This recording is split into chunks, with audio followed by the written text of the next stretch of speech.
Sing larang mudik ki ya sapa? Mudik itu boleh, silahkan, monggo.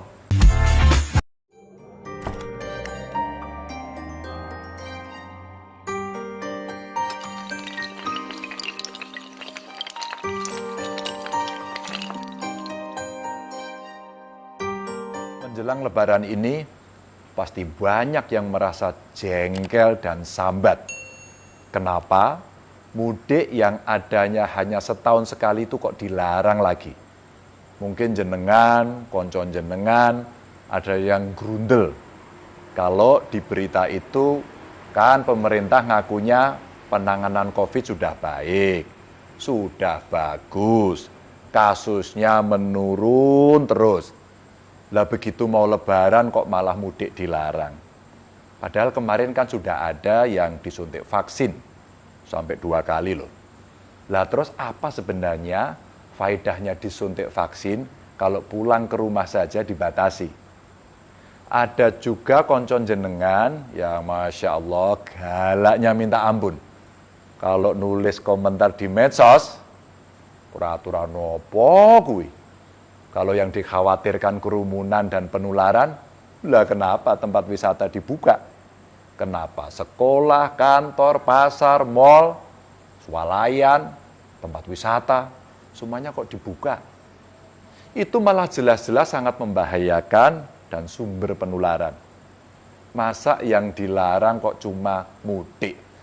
Alah, begitulah kalau koncon jenengan itu grundel dan cenderung misuh. Wono sing ngomong belgedes, kampret, cebong, macam-macam pokoknya. Lah kita sekarang sebelum saya cerita ngunjuk rien. Kaya kancaku ki lho diseruput.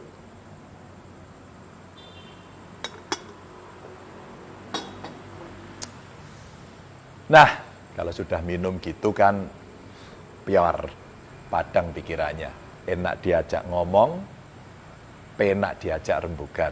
Jadi begini, sing larang mudik ki ya sapa? Mudik itu boleh, silahkan, monggo. Ajak anak, istri, saudara, atau siapapun untuk mudik. Tapi mudiknya virtual saja. Eling-elingen, virtual saja.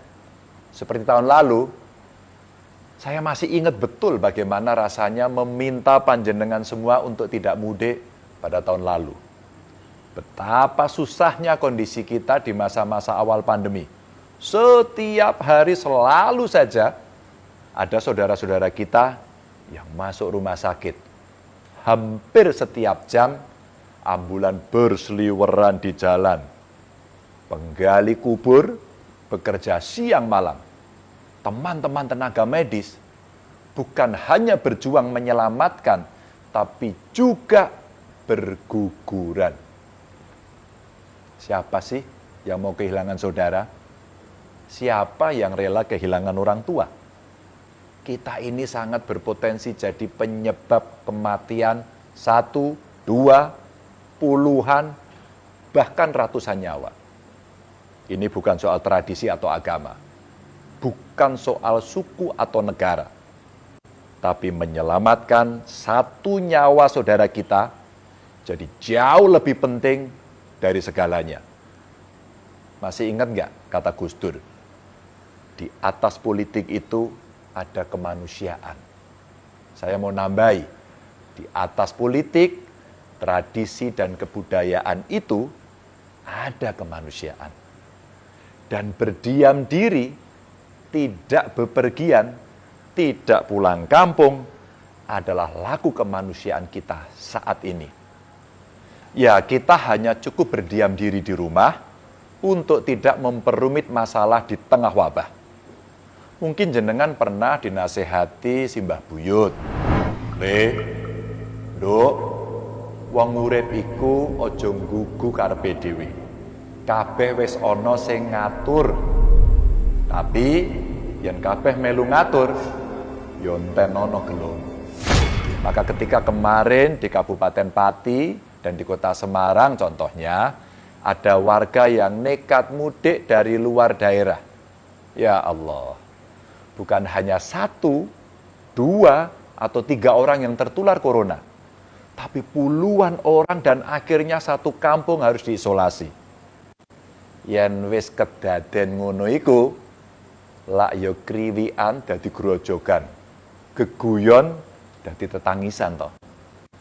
Coba itu lihat, bagaimana India hari ini. Isine mung wong tetangisan. Ratusan ribu orang tertular setiap hari, bahkan gampang banget kita melihat orang tergeletak di pinggir jalan-jalan. Mayat berserakan di tempat pembakaran karena saking banyaknya. Ketatnya peraturan dan kejamnya polisi India ketika operasi ternyata tidak membuat warganya patuh dan takut. Kabeh dong gampangke. Semua meremehkan dan menyepelekan protokol kesehatan. Pakai masker males, kumpul-kumpul dan bepergian semau-maunya. Yang lebih gegirisi, 3 juta orang di sana justru berkumpul tumplek-blek. Dadi siji menggelar acara tradisi di Sungai Gangga. Anda tahu akibatnya? India sekarang ngeri sekali.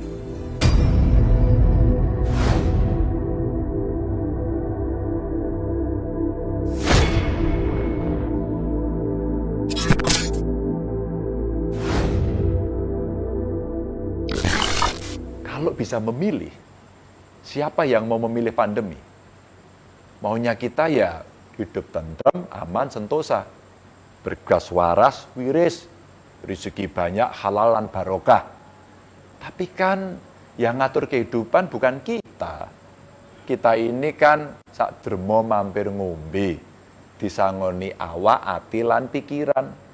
Makanya ayo jogo awake dhewe lan sedulur-sedulur, gunakan ati lan pikirane.